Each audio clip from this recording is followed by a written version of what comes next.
क्यों?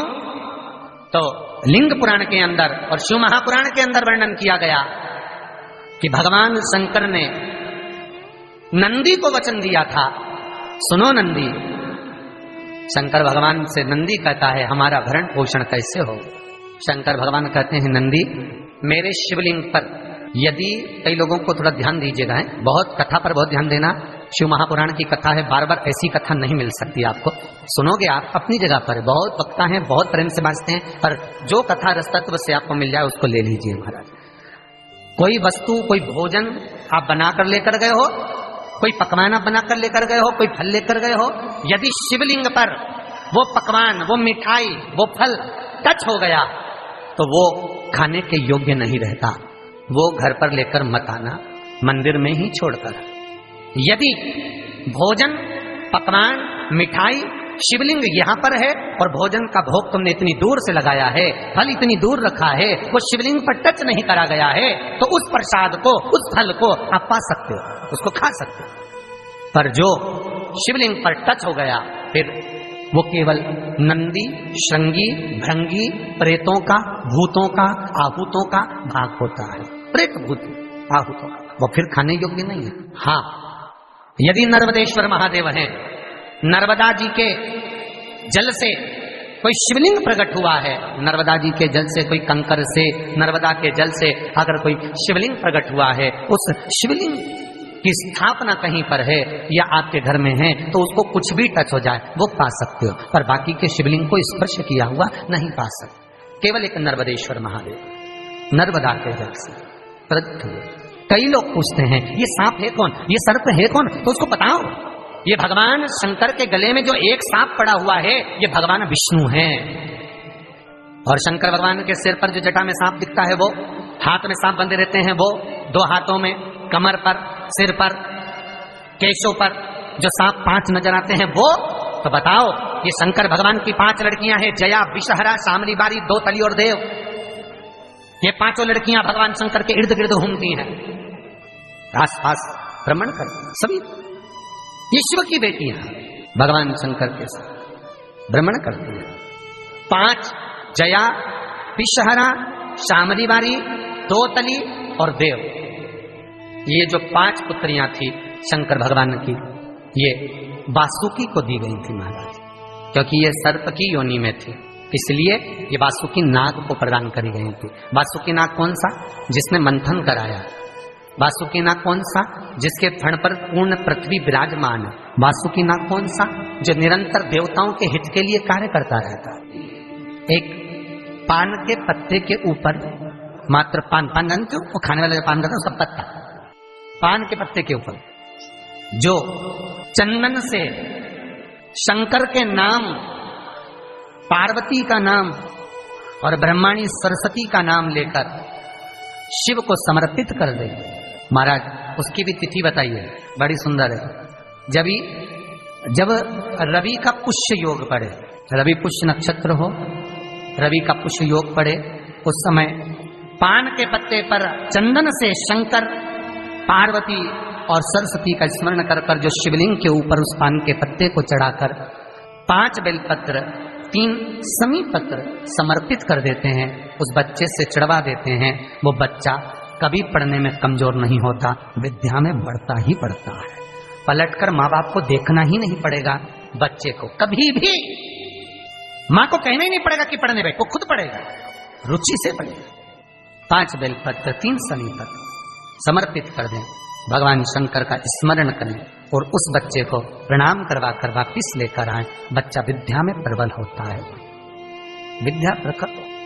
भगवान शिव देने वाला है, सरस्वती को स्वर बोले। शिव महापुराण की कथा, लिंग पुराण की कथा, विष्णु पुराण की कथा, पद्म पुराण की कथा कहती है कि किसी वृक्ष के नीचे, जिन वृक्षों का गुणगान हमारे शास्त्र करते हैं, जिन वृक्षों का गुणगान हमारी पुराणे करती हैं, उन वृक्ष के नीचे अगर एक मंत्र का मनका भी फेरा जाए तो उसका पुण्य हजारों गुना प्राप्त हो जाता है, आप रूप प्राप्त होता है अपने आप जिस पुण्य को करना चाहते। मेरा बहुत निवेदन है महाराज, बहुत प्रयास करा करो, प्रयास करना। अगर हाथ के मनके की माला भी नहीं हो और किसी पीपल के पेड़ के नीचे 15 मिनट बैठने का मौका मिल गया, आंवले के वृक्ष के नीचे 5 मिनट बैठने का मौका मिल गया, किसी आंवले के वृक्ष के नीचे 5 मिनट बैठे हो ओम नमो नारायण का मंत्र का स्मरण कर लो, ओम नमो भगवते वासुदेवाय का जाप कर लो, बस उसका फल 54 हजारों गुना प्राप्त हो जाता है। शमी के पेड़ के नीचे बैठे हो, श्री शिवाय नमस्तुभ्यम का जाप करिए, 54 गुना फल मिलेगा, 1000 गुना फल। बेलपत्री के पेड़ के नीचे गए हो, ओम नमः शिवाय ओम का जाप करिए, फल मिलेगा। उस फल को हमें पाना।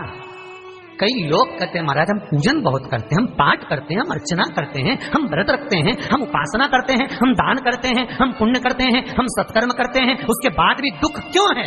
हम पूजन तो कर रहे हैं। आपके पेट में दर्द हुआ, मान लो आपके सिर में दर्द हुआ, अब सिर में दर्द हुआ तो आपने गोली तो खाई, एनासिन भी खाई, क्रोसिन भी खाई, डिस्परिन भी खाई, कॉम्बिफ्लेम भी खाई, ना जाने कहां की गोलियां खा गए, सिर में दर्द था और 4-5 तरह की गोली खा गए। तुमने जब तो गोली खा ली और गोली खाने के बाद तुम्हें थोड़ा सा असर भी हो गया, पर इतनी गोलियां जो खाई है तो बाद में रिएक्शन तो करेगी, कुछ तकलीफ तो देगी, कुछ गर्मी तो करेगी, बीपी शुगर ऊंचा नीचा कर सकती है, पाई। उसी तरह मंत्र, माला, पाठ, जप, अनुष्ठान फल कब देते हैं और फल कब नहीं देते, ये शिव महापुराण की उमा संहिता कह रही है। शिव महापुराण का उमा खंड, पार्वती खंड को अच्छे से पढ़िए तो उसमें बताया है, उसमें वर्णन किया। हम पाठ करने बैठे, इतनी बड़ी पोथी लेके लोग बैठ जाते हैं, पहले राम रक्षा स्तोत्र पढ़ लिए, फिर ये पढ़ लिए, गीता जी का अध्याय पढ़ लिया, ये पढ़ लिया, ये चालीसा, दुर्गा चालीसा, शिव चालीसा, तांडव, ये मंत्र जप लो, वो मंत्र जप लो, फिर कोई महाराज बता गया वो मंत्र जप लो, फिर कोई महाराज बता गया वो मंत्र जप लो, ये वाला देवता ला के अलमारी में रख लो। इतनी बड़ी पूजन की अलमारी, बस इतनी बड़ी, ज्यादा से ज्यादा होगी तो इतना बड़ा पूजन का घर, कमरा, उसमें इतना सारा देवता। रामेश्वर गई तो उनको ले आई, जगन्नाथ जी गई तो उनको ले आई, द्वारका गई तो उनको ले आई, वृंदावन गई तो उनको ले आई, महाकालेश्वर गई तो उनको ले आई, सारा देवी देवता वहीं बैठा, पितृदेव, ये देव, कुल देवी, शंख देव, घंटी देव, दिया देव, सब उसी में, गणेश जी, शंकर जी, हनुमान जी, राम जी, सब धरा पड़ा। और पूजन करने सुबह से आई, सुबह से इतनी सी शक्कर लाई कटोरी में, इतनी सी शक्कर कटोरी में, भगवान को नहला धुला के कटोरी धर दी। इतनी बड़ी अलमारी में सारा देवता ऐसा कसा कसाया बैठा है, सारा देव। तीर्थ करने फिर गई तो गणेश जी शंकर भगवान से बोले पिताजी फिर जा रही है। शंकर भगवान बोले बेटा खसक के बैठो, फिर पकड़ के लाएगी किसी, के बैठ फिर लाएगी किसी, फिर ले आई, फिर रख दी। पूजन करने आई, कलश रख दिया, मंदिर में ही ढुल गया, भगवान पूरा गीला हो गया।